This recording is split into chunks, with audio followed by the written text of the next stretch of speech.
కూడా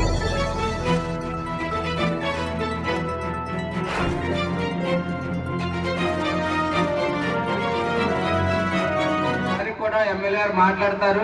అలాగే ఎమ్మెల్యే గారు ఆదిరెడ్డి శ్రీనివాస్ గారు పొద్దుట్లు లేచిన కాడి నుంచి ఆయన చేసిన కార్యక్రమాలు మంచి పనులు చూసి వీళ్ళు మొదట వరకు మన దగ్గర ఉన్న ముందు వెళ్ళిపోయినా మళ్ళీ వాసు గారి నాయకత్వం బాగా వీళ్ళకి నచ్చి మళ్ళీ ఈ 100-200 మంది మన దగ్గర జాయిన్ అవ్వడం జరిగింది. వీళ్ళందరికీ మన 45వ వార్డు తరపుని, మన ఎమ్మెల్యే గారి తరపుని, మన పెద్దల తరపుని, అందరి తరపుని కృతజ్ఞతలు చెప్తున్నాను. నాయకుడు ఈ 45కి కొయ్యల రమణ, 46కి సత్యనారాయణ, వీళ్ళిద్దరి వల్ల ఈ 2 వార్డులు కూడా మన తెలుగుదేశం పార్టీకి కంచుకోటగా మారినాయి. ఆ విషయంలో ఎవరు కూడా ఏమి చెప్పలేరు. అందు గురించనే ఈ రోజున ఎమ్మెల్యే గారు చేస్తున్నటువంటి మంచి కార్యక్రమాలు, చంద్రబాబు నాయుడు గారు మన ముఖ్యమంత్రి, లోకేష్ మన ఎమ్మెల్యే గారికి ఆప్తుడు, ఆయన ఆదేశాల మేరకు చెప్పిన పనులన్నీ కూడా ఎమ్మెల్యే గారు ఇక్కడ అమలు జరుపుతున్నారు. ఎప్పుడూ కూడా ఒక రాజకీయ నాయకుడు ప్రజల మనసులో చోటు సంపాదించుకోవాలి. అది ఎప్పుడు జరుగుద్ది? పనులన్నీ కూడా ప్రజలకు ఏ అవసరాలు ఉన్నాయో, మౌలిక సదుపాయాల విషయంలో ఏ అవసరాలు ఉన్నాయో అన్ని గ్రహించి వాటిని త్వరితగతిని అమలు చేయగల సామర్థ్యం ఉన్నటువంటి నాయకుడే సమర్థవంతమైనటువంటి నాయకుడు. అవన్నీ కూడా మీ ఎమ్మెల్యే గారికి ఉన్నాయంటంలో ఎటువంటి సందేహం లేదు. వస్తున్నారు అంటే ఎమ్మెల్యే గారు చేస్తున్నటువంటి పనులు, మన నాయకులు కూడా స్పందించే విధానం. కూటమి నాయకులకి నమస్కారం, మీడియా వారికి నమస్కారం, స్థానిక ప్రజానికానికి, తెలుగుదేశం పార్టీ కార్యకర్తలకి నమస్కరించుకుంటూ గత 2 సంవత్సరాలుగా కూటమి అధికారంలోకి వచ్చిన సమయం నుంచి ఈ వార్డులో జరుగుతున్న అభివృద్ధి కార్యక్రమాలు మీరు చూడవచ్చు. ఇది బడుగు బలహీన వర్గాలు నివసించే ప్రాంతం. స్వతహాగా క్వారీ ప్రాంతం అంటే నాయకులకి, రాజకీయ పార్టీలకి చిన్న చూపు. బలహీన వర్గాలే కదా ఎన్నికల సమయంలో వచ్చి కనబడదాం, మిగతా 4.5 సంవత్సరాలు వారికి కనబడాల్సిన అవసరం లేదు, ఎప్పుడైనా వస్తే అతి దగ్గరలో చేస్తాంలే అన్ని పనులని చెప్పి కాలం గడిపేద్దామని ఆలోచించే రాజకీయ నాయకులు, రాజకీయ పార్టీలు ఎన్నికల సమయంలో కూడా వస్తారు. మా వడ్డీలపేట వాళ్ళు ఉన్నారు, వాళ్ళకి హామీలు ఇస్తారు. చర్చలు ఉంటాయి, చర్చల్లో హామీలు ఇస్తారు. ఇందిరానగర్ ఉంటుంది, ఇందిరానగర్ దగ్గరికి వచ్చి హామీలు ఇస్తారు. గాదిరెడ్డి నగర్ ఉంటుంది, గాదిరెడ్డి నగర్లో హామీలు ఇస్తారు. అంటే హామీలు ఇచ్చుకుంటూనే గత దశాబ్దాలుగా ముందుకు వెళ్తా ఉంది రాజకీయ వ్యవస్థ. ఇక్కడే శ్రీలంక ఉంది, రాజీవ్ గాంధీ కాలనీ, వారు కూడా బాధపడుతున్నారు. ప్రతిసారి అడుగుతారు కంపోస్ట్ యార్డ్కి శాశ్వత పరిష్కారం చూపించండి అని. ఈరోజు శాసనసభ్యుడిగా నేను గర్వంగా చెప్తా ఉన్నా, సుమారు 70 సంవత్సరాలుగా ఎంతో మంది రాజకీయ నాయకులు వచ్చారు, వెళ్ళారు. వాళ్ళెవ్వరూ చెయ్యనిది అనేకమైన రాజకీయ పార్టీలు వచ్చినాయి, వెళ్ళినాయి. ఈరోజు వాళ్ళెవరూ చెయ్యలేనిది ఈరోజు కూటమి ప్రభుత్వం చేసి చూపిస్తా ఉంది. వచ్చే సంవత్సరం కల్లా కంపోస్ట్ యార్డ్లోని చెత్త వేయడం పూర్తిగా పరిష్కరిస్తున్నాం. ఇంకెక్కడి నుంచి నగరంలో ఏదైతే ఒక సంవత్సరం అయిన తర్వాత పెద్దాపురంలోని వేస్ట్ ఎనర్జీ ప్లాంట్ నిర్మాణం జరుగుతా ఉందో, 7-8 నెలల్లో పూర్తి చేసుకోబోతా ఉందో, ఇక్కడి నుంచి నగరంలో ఏదైతే రోజుకి ఇన్ని టన్నుల కొద్ది చెత్త పేరుపోతా ఉందో, ఆ చెత్తని లారీల మీద ఏదైతే సేకరిస్తా ఉన్నామో, నేరుగా లారీలు మన నగరంలో కంపోస్ట్ యార్డ్లోనే చెత్త వేయరు.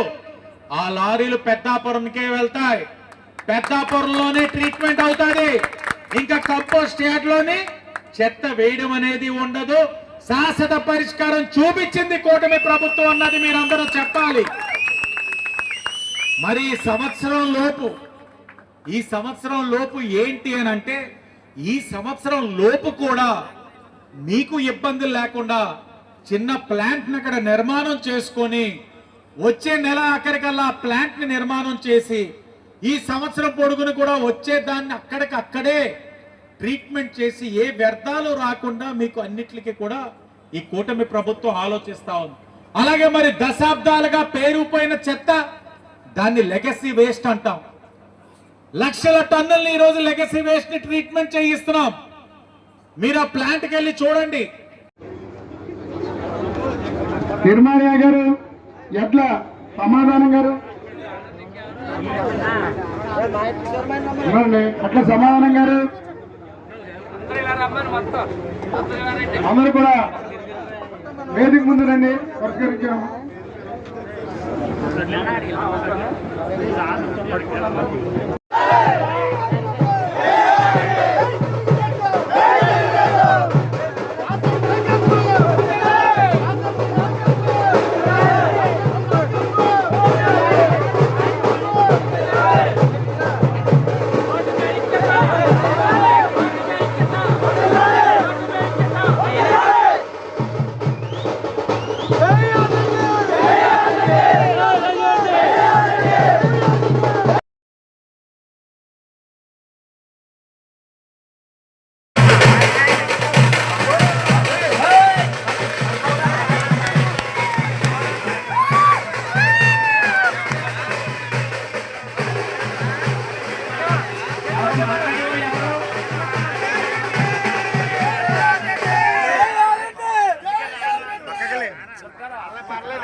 పెద్దలందరూ ఎలా రండి,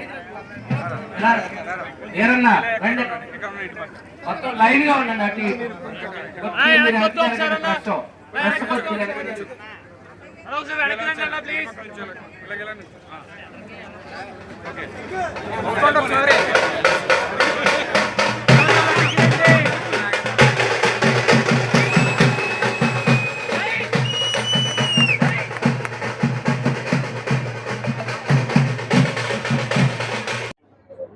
కూటమి ప్రభుత్వంలో ఉన్నటువంటి మా ఆది నాయకులు ఎవరైతే ఉన్నారో సీఎం గారు, ఉప ముఖ్యమంత్రి గారు, లోకేష్ గారు, వీళ్ళందరి సహకారంతో రాష్ట్రంలో నడుస్తున్నటువంటి అభివృద్ధిని చూస్తూ మాతోనే పూర్వం నుంచి ఉంటూ గతంలో ఎలక్షన్ ముందు కొన్ని అనివార్య కారణాల వల్ల వాళ్ళ వైసీపీలో ఉండిపోవడం జరిగింది. ఇప్పుడు జాయిన్ అయిన కుర్రోళ్ళు.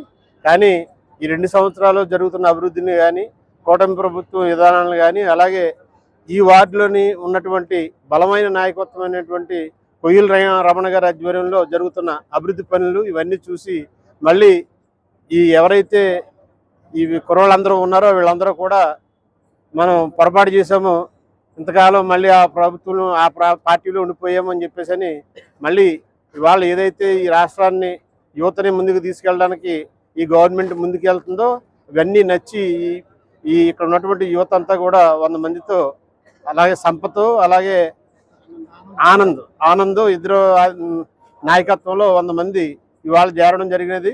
వీళ్ళందరికీ కూడా మేము పార్టీ తరఫున స్వాగతం పలుకుతూ మీరందరూ కూడా రమణ గారికి సపోర్ట్ చేస్తూ ప్రజలందరికీ మేలు జరిగేటట్టు చూడాలని చెప్పేసి అని నేను కోరుకుంటున్నాను. సార్, మా 45వ వార్డులో ఎమ్మెల్యే ఆదిరెడ్డి శ్రీనివాస్ గారు అనేక కార్యక్రమాలు ఈ 2 సంవత్సరాల్లో చేసిన అభివృద్ధి చూసి, అలాగే వీళ్ళందరికీ ఇప్పుడు ఇంకా మాకు అభివృద్ధి కూడా ఆల్రెడీ 2 కోట్ల రూపాయల వర్కులు అయినాయి.